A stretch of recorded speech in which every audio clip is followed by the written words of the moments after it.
5월 4일 월요일. 팀장의 두 얼굴. 한 중견기업의 팀장이 있었습니다. 그는 평소 우리 팀은 실력으로 평가받아야 한다는 말을 입에 달고 다녔고, 공정함을 자신의 원칙으로 삼는다고 자부했습니다. 어느 날 사원 평가 회의가 열렸습니다. 팀장은 한 사원에 대해 성과가 아직 부족합니다. 이번 승진은 시기상조입니다라고 말했습니다. 주변이 고개를 끄덕이며 분위기가 굳어가던 순간 누군가 조용히 귀띔했습니다. 그 친구 부사장님 조카라고 하던데요. 순간 팀장의 표정이 미묘하게 바뀌었습니다. 잠시 서류를 다시 들여다보던 그가 천천히 입을 열었습니다. 다시 보니 잠재력이 있네요. 조금 전까지 부족하다 했던 사원이 이제는 가능성 있는 인재로 둔갑해 있었습니다. 회의가 끝난 뒤 팀장은 후배들에게 말했습니다. 우리 팀은 언제나 원칙대로 가야 해. 그 말을 듣는 사원들의 눈빛은 어딘가 씁쓸했습니다. 그러나 팀장은 끝내 그 이유를 알지 못했습니다. 그는 이미 사람을 보고 판단하고 있었기 때문입니다. 혹시 우리도 상황과 사람에 따라 기준을 바꾸고 있지는 않습니까? 말씀은 우리에게 말합니다. 누구를 보느냐가 아니라 무엇을 기준으로 판단하느냐가 중요하다고. 오늘의 말씀. 너희는 재판할 때 불의를 행하지 말며 가난한 자의 편을 들지 말며 세력 있는 자라고 두둔하지 말고 공의로 사람을 재판할지며. 오늘의 만나. 사람이 아니라 하나님의 공의로 판단할 때 우리의 기준은 흔들리지 않습니다. 오늘 내 판단의 기준 앞에 하나님을 먼저 세워 보십시오.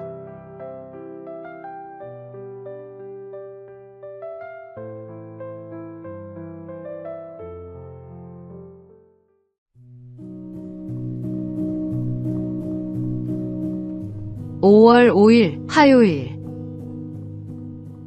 달려가는 아이처럼.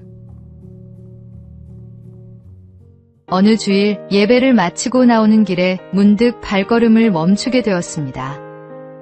예배당 문이 열리자 아이들이 제일 먼저 뛰어나왔습니다. 그중 한 아이는 주위를 돌아보지도 않고 오직 아빠만 바라보며 곧장 달려가 안겼습니다.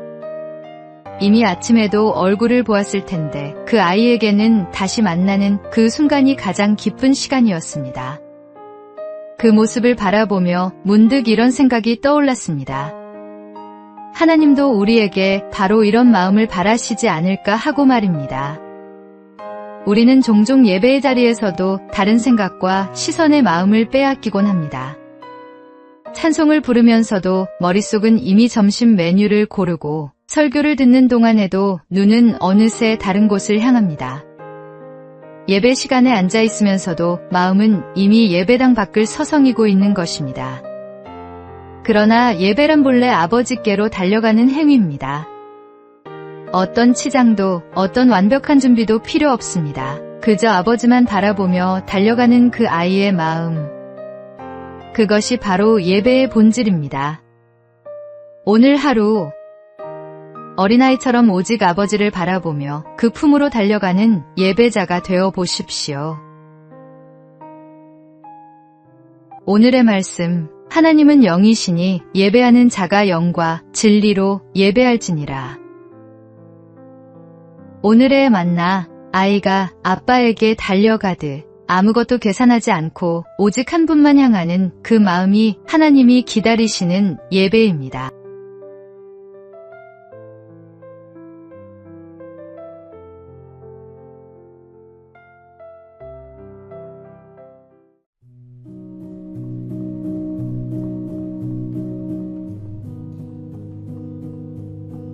(5월 6일) 수요일.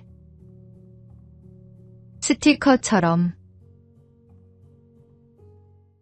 경남 거제도 칠천도 대곡교회는 스티커 모임으로 불리는 다음 세대 사역을 이어가고 있습니다. 요한복음 15장 4에서 5절. 내 안에 거하라는 말씀에서 차가 나요. 아이들이 예수님께 스티커처럼 찰싹 붙어있게 하자는 뜻을 담은 이름입니다. 말씀을 듣는데 그치지 않고 몸으로 체험하고 글로 기록하며 서로 나누는 것이 핵심입니다.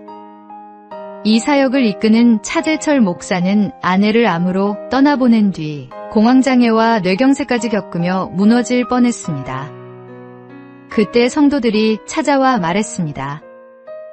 목사님은 떠나면 안 됩니다. 두 아이는 우리가 함께 키우겠습니다.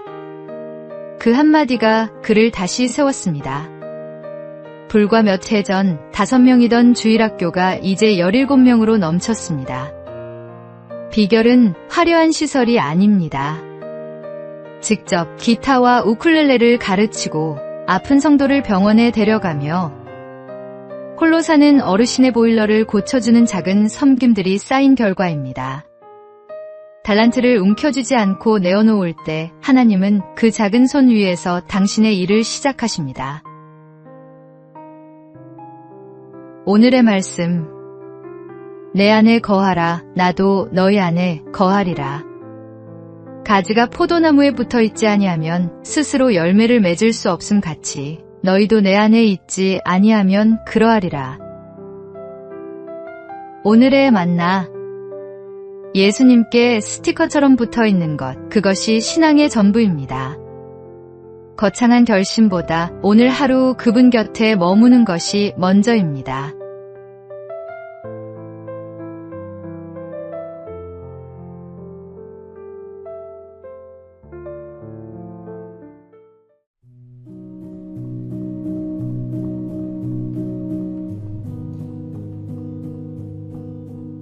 (5월 7일) 목요일. 빠움이 얻은 2평. 톨스토이의 단편 소설에 이런 이야기가 나옵니다. 한 사람이 땅을 싸게 판다는 소문을 듣고 촌장을 찾아갔습니다. 촌장은 아침 해가 떠서 질 때까지 걷고 돌아온 만큼의 땅을 모두 주겠다고 약속했습니다. 다음날 아침 일찍 출발한 그는 큰 땅 부자가 될 생각에 점심도 잊고 달렸습니다. 좋은 땅이 나올 때마다 조금만 덜을 되풀이했고 기진맥진해서야 돌아왔습니다.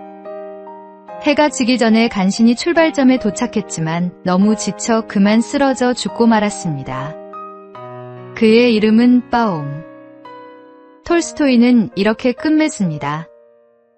빠움은 자기가 누울 땅 2평밖에 갖지 못했다. 조금만 더라는 말이 사람을 무너뜨립니다. 세상에는 채우기만 하는 사람, 주고받는 사람, 기꺼이 내어주는 사람, 이렇게 세 부류가 있습니다. 우리 주님께서 주는 것이 받는 것보다 복이 있다 가르치셨습니다. 탐심은 손에 쥔 것마저 잃게 합니다. 오늘 쥐고 있는 것 하나를 내려놓는 연습이 필요합니다. 오늘의 말씀. 자족하는 마음이 있으면 경건은 큰 이익이 되느니라. 오늘의 만나. 탐심은 언제나 충분함을 모릅니다. 오늘 내 손에 꼭 쥐고 있는 것이 무엇인지 돌아보십시오. 내려놓을 때 비로소 하나님이 채우십니다.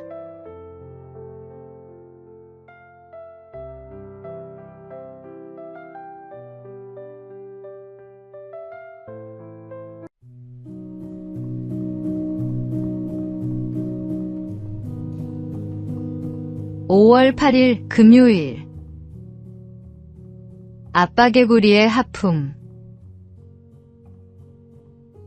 남부 칠레의 늪지에는 리노데르마르라는 작은 개구리가 살고 있습니다. 산란기가 되면 암컷이 젤리에 쌓인 알을 낳는 순간 곁에 있던 수컷이 그 알을 모두 삼킵니다.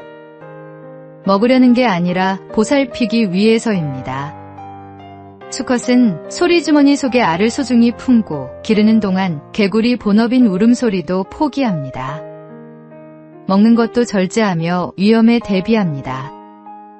그 긴 시간 동안 수컷은 아무것도 자신을 위해 쓰지 않습니다. 오직 품속의 생명을 지키는 일에만 온 존재를 겁니다.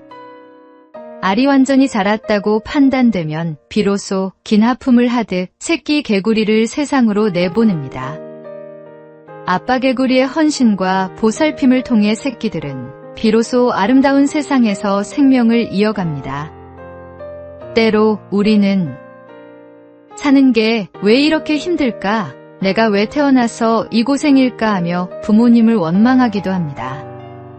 그러나 지금의 내가 존재하기까지 부모님이 치른 헌신은 이 작은 개구리의 하품보다 훨씬 깊고 큽니다. 우리가 미처 몰랐던 수많은 밤, 부모님은 자신의 잠을, 꿈을 우리를 위해 내어놓았습니다. 그 헌신이 오늘의 나를 만들었습니다. 오늘 하루를 마치기 전 부모님께 감사의 말 한마디를 전해보십시오.